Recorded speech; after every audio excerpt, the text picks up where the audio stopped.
shocking dark. Fuller. Fuck you! It's pretty common to find yourself chronologically confused when it comes to the exploitation genre.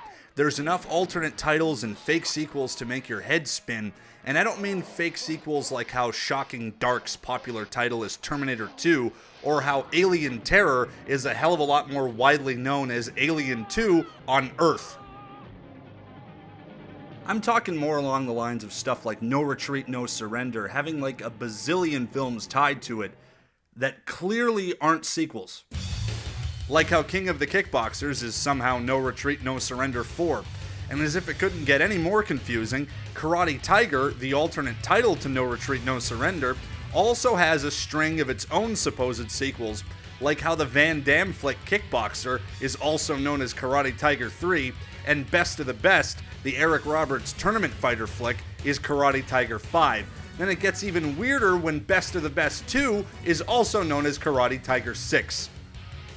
Another movie series with sequels that might confuse the shit out of you is Zombie. See, George A. Romero has his own respectable series of zombie films that has come to be known as the Dead series. You've got Night, Dawn, Day, Land, the list goes on.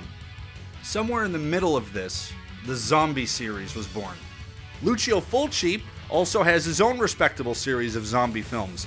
There's Zombie, City of the Living Dead, The Beyond, House by the Cemetery. His movies are known for their chilling yet beautiful atmospheric visuals and brutal violence. But here's where it gets kind of weird. Zombie is actually an unofficial sequel to George A. Romero's Dawn of the Dead. See, in Italy, Dawn of the Dead was released as Zombie, so Zombie was released as Zombie 2. Through this, we got like 7 unofficial sequels to an unofficial sequel of Dawn of the Dead, consisting of stuff like Zombie 5 Killing Birds, which is barely even a zombie movie. There's Zombie 6 Monster Hunter, which is actually a film called Absurd. It's Joe D'Amato's ripoff of Halloween that's also a sort of sequel to his film Anthropophagus. Even Zombie 90 is tied into this fucking series. There are people who call it Zombie 7. And really, who knows how far the series actually goes? So if the series got this ridiculous, why review Zombie 3? Well, because it took the collaborative effort of 3 of Italy's sleaziest exploitation splatter directors to make it happen. Directed by Lucio Fulci, Bruno Mattei, and Claudio Fragasso. This is Zombie 3.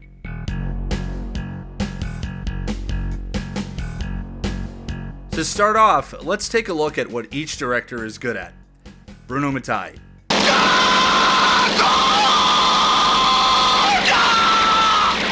Claudio Fragasso.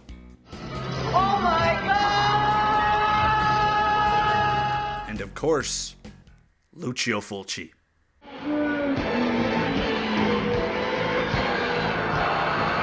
And you will face the sea of darkness, and all therein that may be explored.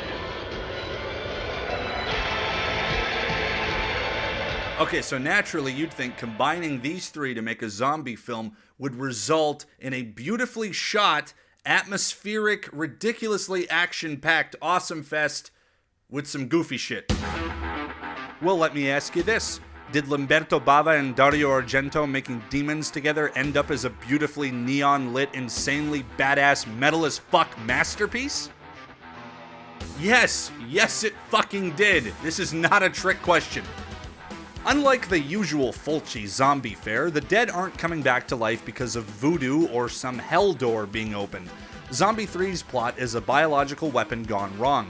A top-secret testing facility in the Philippines is raided by a rival military group, causing the zombie virus to be spread. In an attempt to cover it up, a hotel full of people are killed by men in white suits and gas masks, and the man infected is cremated, which only makes shit worse because it makes the virus airborne, infecting not only people but birds as well, which spreads it even further. Soldiers on leave and some girls vacationing in the area are caught in the quarantine zone with zombies and soldiers in white suits killing everyone in their path to contain the outbreak. At face value, this probably sounds like a pretty generic zombie plot. But let's not forget, this is Lucio Fulci, Bruno Mattei, and Claudio Fragasso putting their fucked up exploitation minds together to make a zombie film. Right off the bat, we've got Fulci's awesome visual aesthetic, the fantastic atmosphere. Not much to be said here that hasn't been said 9,000 times. It looks fucking awesome. Then you've got Bruno Mattei stepping up to the plate, supercharging Zombie 3 with scenes of over-the-top action-sploitation, big guns, bigger explosions, flamethrowers, and zombies that'll not only eat you, they'll devour your legs like piranha, and when the going gets tough, they'll jack you in the jaw. These aren't your typical shambling zombies, and these aren't your running rage zombies, but I'll tell you this, they go the distance. Even decapitating them won't help you. The severed head will fly at your sorry ass and totally fuck your shit up. No!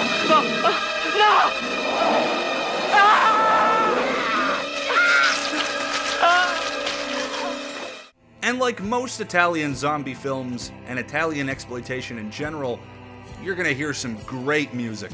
Remember how the music in Zombie, The Beyond, and City of the Living Dead had this great haunting yet somber tone to it?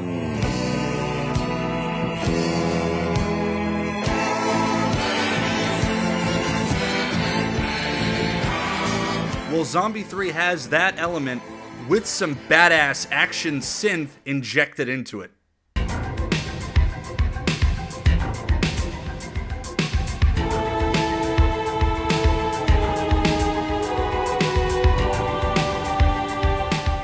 And of course, we have Claudio Fragasso.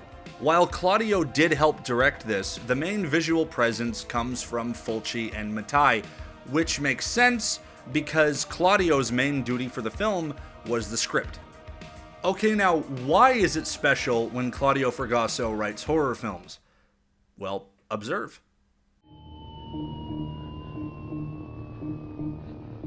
You are our friends. And we are the same race. Once, someone told me they read in a book that we all lived on the earth together, that we were all brothers. The book was called the Bible, and it said that God created men and animals.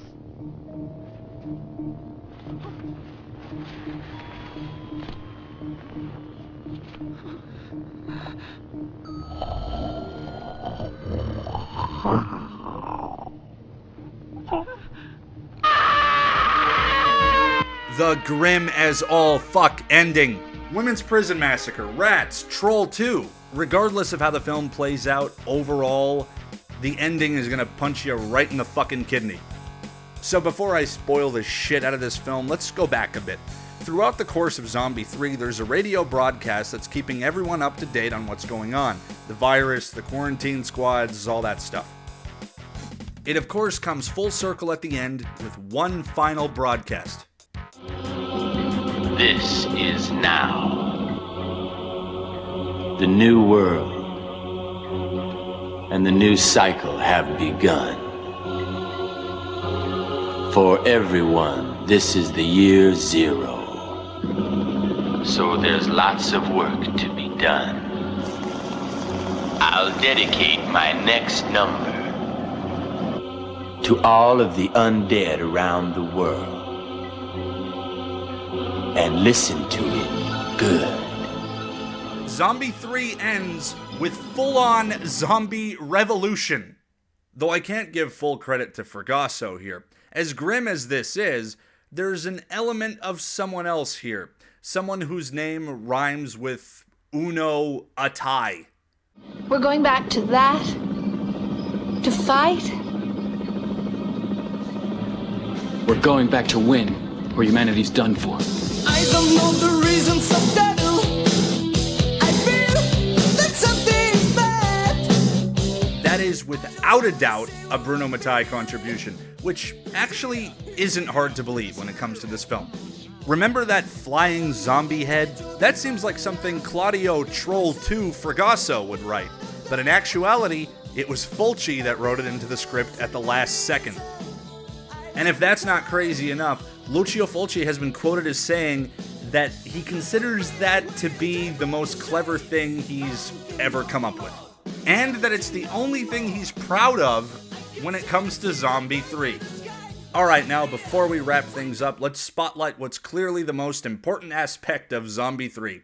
Bruno Mattei was involved in it, so the burning question on everybody's minds is, just what movies were blatantly ripped off? Well, the two most obvious are Return of the Living Dead and The Crazies. The way the zombie virus outbreak happens is virtually the same way that it happens in Return of the Living Dead. An infected body is cremated in the hopes that it will get rid of the body and the virus, but instead it just becomes airborne thanks to the chimney. And the whole main characters caught in the quarantine zone between the infected and murderous white suit soldiers in gas masks is just The Crazies in general, both in plot and visually. Now, there might be more than what I'm spotlighting, but I'm choosing to showcase 3. And the third one is by far my personal favorite. Platoon. We all know the scene. The Willem Dafoe left for dead and running for the helicopter only to get shot by Viet Cong scene. It's one of the classic scenes in cinema history. And you can see it replicated in Zombie 3.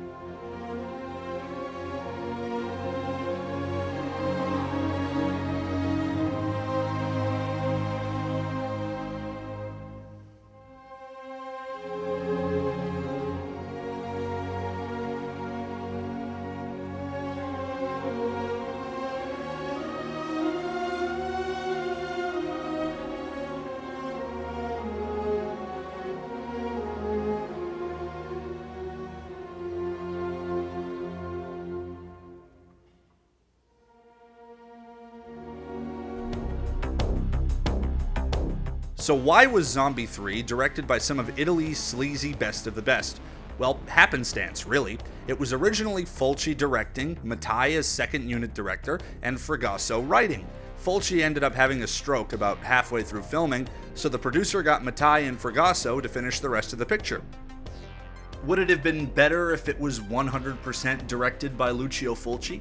That's something we'll never really know, but personally, I don't think it would have ended up being nearly as memorable. And plus, who knows how many other fake sequels to Fulci's sequel to Dawn of the Dead are out there, seeping out from the depths of cinema hell with alternate titles. Maybe the more oversaturated the genre gets, the more we'll see. Maybe when there's no more room in hell, the fake zombie sequels will spill upon the earth.